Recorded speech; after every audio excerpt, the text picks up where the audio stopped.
ഹൃദയത്തിൻ നാഥനായി സ്നേഹത്തിലൊന്നായി ഞാൻ നിന്നിൽ ലയിച്ചിടട്ടെ. യേശു നീ വന്നാലുമെൻ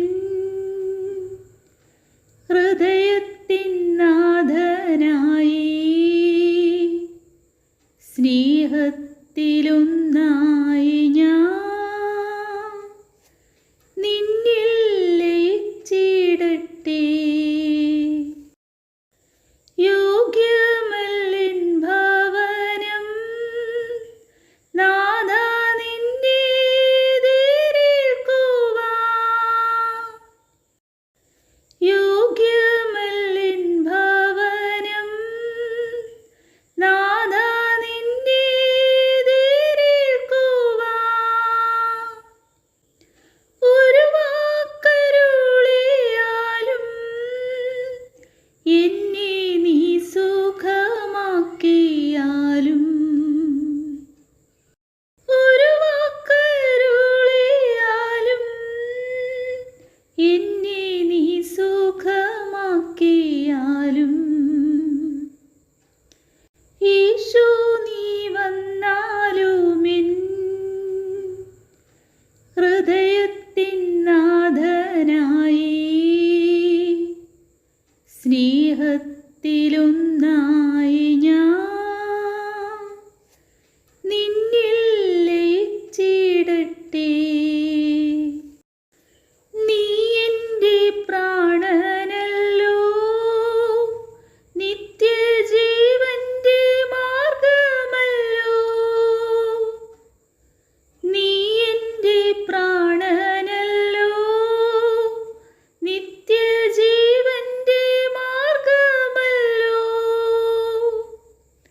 നിന്നിൽ ചിരം വസിക്കാൻ എന്നെ നിന്റേതായി മാറ്റിയിടുവാൻ. നിന്നിൽ ചിരം വസിക്കാൻ എന്നെ നിന്റേതായി മാറ്റിയിടുവാൻ. യേശു നീ വന്നാലുമെൻ ഹൃദയത്തിൻ നാഥനായി സ്നേഹത്തിലൊന്നായി ഞാൻ നിന്നിൽ ലയിച്ചിടട്ടെ. യേശു നീ വന്നാലുമെൻ ഹൃദയത്തിൻ നാഥനായി സ്നേഹത്തിലൊന്നായി ഞാൻ നിന്നിൽ ലയിച്ചിടട്ടെ. നിന്നിൽ ലയിച്ചിടട്ടെ. നിന്നിൽ ലയിച്ചിടട്ടെ. അധ്യായം 3. നാവിൻ്റെ ദുരുപയോഗം. എൻ്റെ സഹോദരരെ, നിങ്ങളിൽ അധികം പേർ പ്രബോധകരാകാൻ തുനിയരുത്. എന്തെന്നാൽ കൂടുതൽ കർശനമായ വിധിക്ക് നാം അർഹരാകുമെന്ന് മനസ്സിലാക്കുവിൻ. നാം എല്ലാവരും പല വിധത്തിൽ തെറ്റു ചെയ്യുന്നു.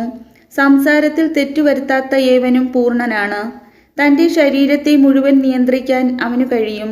നമ്മെ അനുസരിക്കുന്നതിനു വേണ്ടി കുതിരയുടെ വായിൽ കടിഞ്ഞാൺ ഇടുമ്പോൾ അതിൻ്റെ ശരീരം മുഴുവനെയും നാം നിയന്ത്രിക്കുകയാണ് ചെയ്യുന്നത്.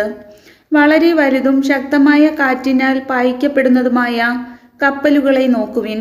വളരെ ചെറിയ ചുക്കാൻ ഉപയോഗിച്ച് ആഗ്രഹിക്കുന്ന സ്ഥലത്തേക്ക് കപ്പിത്താൻ അതിനെ നയിക്കുന്നു. അതുപോലെ നാവ് വളരെ ചെറിയ അവയവമാണ്, എങ്കിലും അത് വൻപ് പറയുന്നു.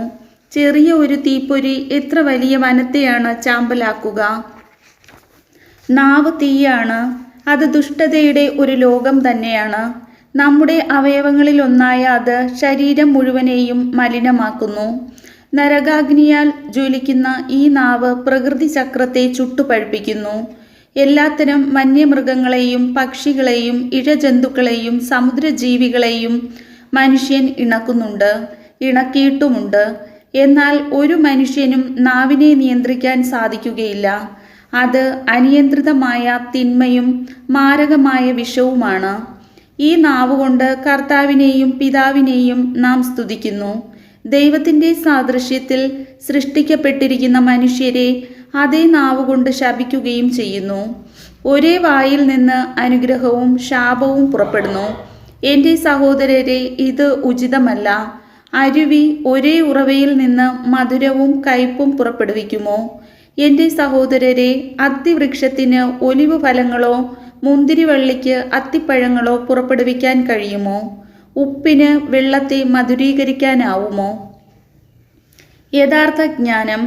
നിങ്ങളിൽ ജ്ഞാനിയും വിവേകിയുമായവൻ ആരാണ്? അവൻ നല്ല പെരുമാറ്റം വഴി വിവേകജന്യമായ വിനയത്തോടെ തൻ്റെ പ്രവൃത്തികളെ മറ്റുള്ളവർക്ക് കാണിച്ചു കൊടുക്കട്ടെ. എന്നാൽ നിങ്ങൾക്ക് കടുത്ത അസൂയയും ഹൃദയത്തിൽ സ്വാർത്ഥമോഹവും ഉണ്ടാകുമ്പോൾ ആത്മപ്രശംസ ചെയ്യുകയോ സത്യത്തിനു വിരുദ്ധമായി വ്യാജം പറയുകയോ അരുത്. ഈ ജ്ഞാനം ഉന്നതത്തിൽ നിന്നുള്ളതല്ല, മറിച്ച് ഭൗമികവും സ്വാർത്ഥപരവും പൈശാചികവുമാണ്. എവിടെ അസൂയയും സ്വാർത്ഥമോഹവും ഉണ്ടോ, അവിടെ ക്രമക്കേടും എല്ലാ ദുഷ്കർമ്മങ്ങളും ഉണ്ട്. എന്നാൽ ഉന്നതത്തിൽ നിന്നുള്ള ജ്ഞാനം ഒന്നാമത് ശുദ്ധവും പിന്നെ സമാധാനപൂർണവും വിനീതവും വിധേയത്വമുള്ളതും കാരുണ്യവും സൽഫലങ്ങളും നിറഞ്ഞതും ആണ്. അത് അനിശ്ചിതമോ ആത്മാർത്ഥതയില്ലാത്തതോ അല്ല. സമാധാന സൃഷ്ടാക്കൾ നീതിയുടെ ഫലം സമാധാനത്തിൽ വിതയ്ക്കുന്നു. കർത്താവിൻ്റെ വചനം.